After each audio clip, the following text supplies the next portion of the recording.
Well, the rulings are pouring in. A slew of states are now declaring bans on same-sex marriage unconstitutional. It's legal in 19 states and the District of Columbia, with every remaining state ban facing a court challenge. This is causing quite the shakeup, and it's just a matter of time before the Supreme Court will have to address the issue.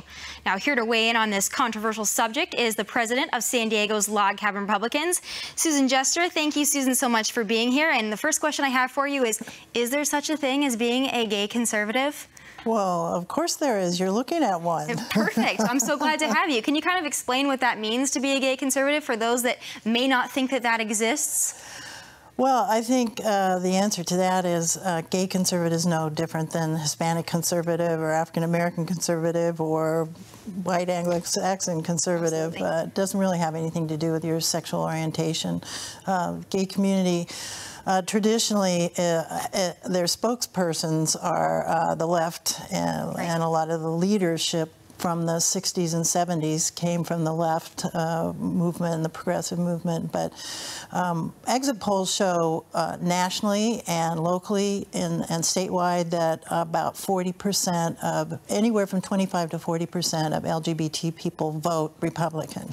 So why do you think it is that we're not getting enough press for people like yourself who find themselves probably fiscally conservative, the economy's on their main agenda, but obviously the left has pandered to you guys so much so that the gay conservatives, they don't get much of a voice. Why do you think this is? Well, I think it's the nature of the beast, actually, in terms of being a conservative person ideologically. The same reason I think the Republicans have a hard time getting their message out.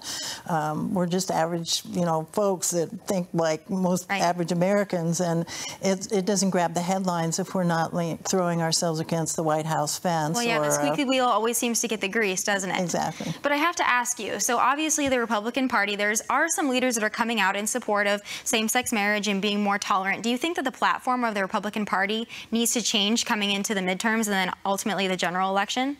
Well, absolutely. I just actually was having a conversation with a fairly high-placed leader in the Republican Party, and he suggested to me that, it's time to move on from marriage equality. Those really aren't, and I think the thing that's really disappointing to those of us that are conservative and are Republicans, that those issues are not constitutional issues. They're not Republican issues. They're not Republican values. And we would very much like to see our party win because it's more about what direction America is going in.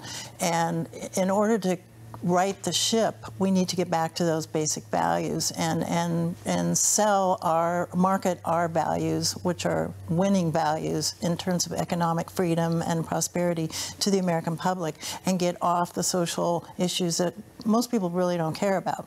That's true. And I mean, a lot of people think that gay conservatives or just the community, the same-sex community in general, are single-issue voters, but that's obviously not the case. They care about the economy. They care, just as you said, everybody cares about the same things in this country. But for you, is it hard to vote for a Republican leader if you know that they don't support your lifestyle? Is that a conflict of interest? It's not hard for me if the other, like Ronald Reagan said, if we can agree on 80% of the issues, it's more important to me where our country's going. I'm an American first before I'm a gay woman.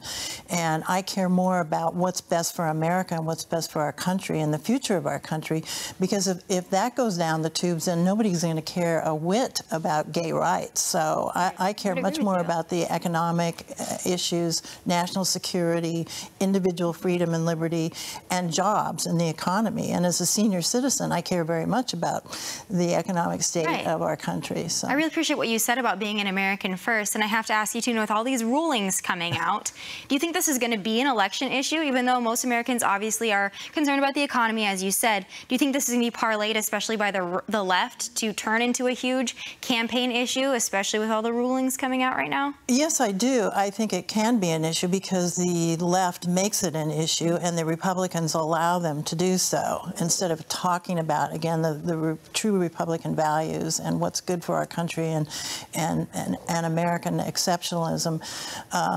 Republicans tend to get off the track, and therefore they let the left, who can't really talk about the future of our country and the economy and prosperity and economic freedom, because they can't talk about it because they're failing miserably at it. So they pick those issues and bait Republicans quite well on that issue. Well, it seems like the left, and you know what, you might be seeing the right starting to pander too. Last question I have for you. Do you think either side is really sincere on this, on their support for same-sex marriage, or do you think it's just a way to get votes? I think the left is very insincere about it right now, and they use it again as a wedge issue. And I think true people that believe in constitutional rights, I mean the Constitution and the law of the land, once they look at, like a Ted Olson or the folks that have led the charge on issues like Prop 8, against Prop 8, come around to the fact that, oh, it's a constitutional right. And under the Equal Protection Amendment of Amendment 14, sorry. So I think true believers, true constitutionalists come around to that point at a certain point. The religion aspect always mixes in there, and it's difficult for us that are gay as well.